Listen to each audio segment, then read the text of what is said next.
intervention d'aujourd'hui, c'était la prise en charge à 360 degrés du sportif de haut niveau, donc dans sa globalité, ce qui correspond à la philosophie de l'ostéopathie.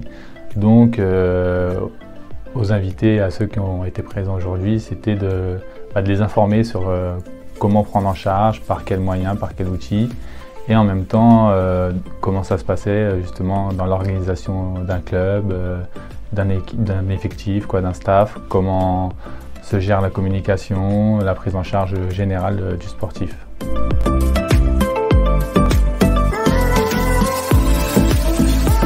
Tout d'abord, je pense qu'il faut aller taper aux portes des clubs amateurs.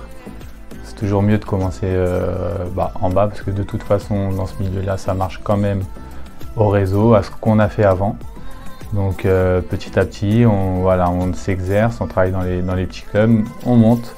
Et puis c'est un milieu où les entraîneurs peuvent aussi changer de club et quand on fait du bon travail, ils nous amènent avec nous. C'est ce qui s'était passé quand je suis parti de Drancy pour aller à Alfortville. Donc ça c'était au début et ensuite avec l'expérience que j'ai eue, je suis parti au Paris FC en commençant chez les jeunes et en augmentant jusqu'à arriver avec l'effectif professionnel à partir de 2013-2014 à peu près.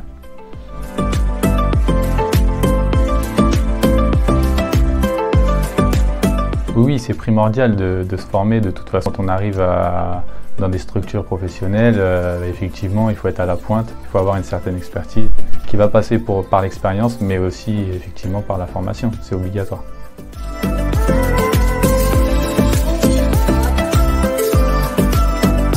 Tout d'abord, c'est très enrichissant. Humainement, de partager, ne pas être seul dans son coin, on est toujours en train d'apprendre. Et toujours dans le bien de l'équipe, du club et surtout du joueur. Donc si on veut une optimisation de ses performances, si on veut une meilleure prévention, une meilleure gestion, on est obligé de travailler avec les autres professions, que ce soit les kinés, le préparateur physique, le préparateur mental qui commence à pointer le bout de son nez depuis un petit moment en France. Donc voilà, toujours dans l'échange, toujours se remettre en question et communiquer et surtout positivement.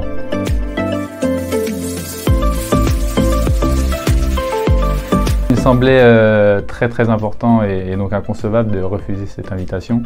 Les eaux m'a beaucoup donné, c'est une très bonne formation qui te donne les bases qu'il faut pour ensuite pouvoir s'émanciper, progresser et c'est un réel plaisir de venir échanger et je trouve que voilà, on boucle la boucle en espérant qu'il y ait aussi d'autres interventions peut-être de ma part ici. Mais en tout cas, c'est super important de transmettre parce que moi aussi, j'ai reçu beaucoup grâce à des autres.